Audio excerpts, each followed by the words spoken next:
St. Louis on the cusp of a new era in policing. The state of Missouri is now just one signature away from taking over SLMPD.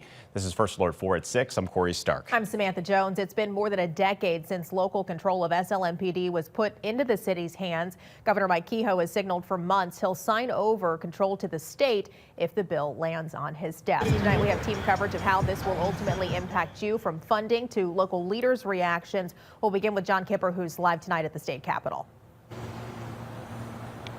Yeah, Sam, as you mentioned, I'm here in Jefferson City, and that bill is on the way to the desk of Governor Mike Kehoe. And I actually saw Kehoe, after this bill passed today, congratulating lawmakers on getting it done. And Kehoe argues state control is absolutely necessary to get business back into the city of St. Louis. And that's one major reason State Rep Steve Butts of St. Louis City, a Democrat, ended up voting yes.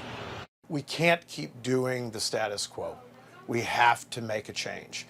This is a change. Democratic State Representative Steve Butts says he voted yes on state control Wednesday because he believes it will improve officer morale as well as help hire and keep cops. A bitter pill to swallow, but I think it is in the best interest of the city. Governor Mike Kehoe is expected to sign the public safety bill, leaving a 5-member board in charge of SLMPD. Kansas City and St. Louis will be the only departments in Missouri under state control.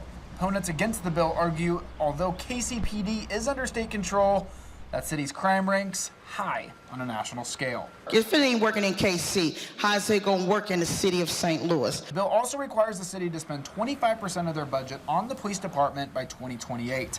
The mayor's office says they'll need to add roughly $41 million to the police budget. That extra funding is critical to raise salaries and improve the equipment purchases. But suggests the city will have some extra tax money due to increased business investment and potential tax credits for downtown building redevelopment. Representative Jim Murphy adds the city can find the money. They spend a lot of money, they waste a lot of money, and they don't put it where it belongs. That's up to them. Over 2/3 of the House voted for the bill Wednesday, which included an emergency clause to speed up implementation. Opponents still fought it every step of the way, lamenting the House for taking away say from St. Louis City residents. We should trust St. Louisans. We should trust their ability to say, this is who we want to be our mayor, this is who we want to be the police chief, and these are the crime strategies we believe that will work best in our city. Now, this bill had the support for both police unions for the city police department, and Rep. Murphy even adds that they were practically begging the legislature to pass something. Reporting live in Jeff City, John Kipper, First Alert 4. John, thank you. We caught up with St. Louis Mayor Tashara Jones minutes after that bill passed. She says all options are on the table, including litigation, to try stopping the state takeover. The mayor adding there's uncertainty on what happens as soon as the governor signs that bill into law.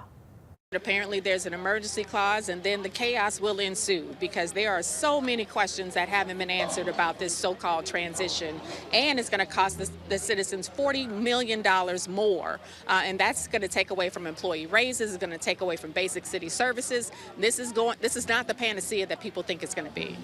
Tonight, St. Louis police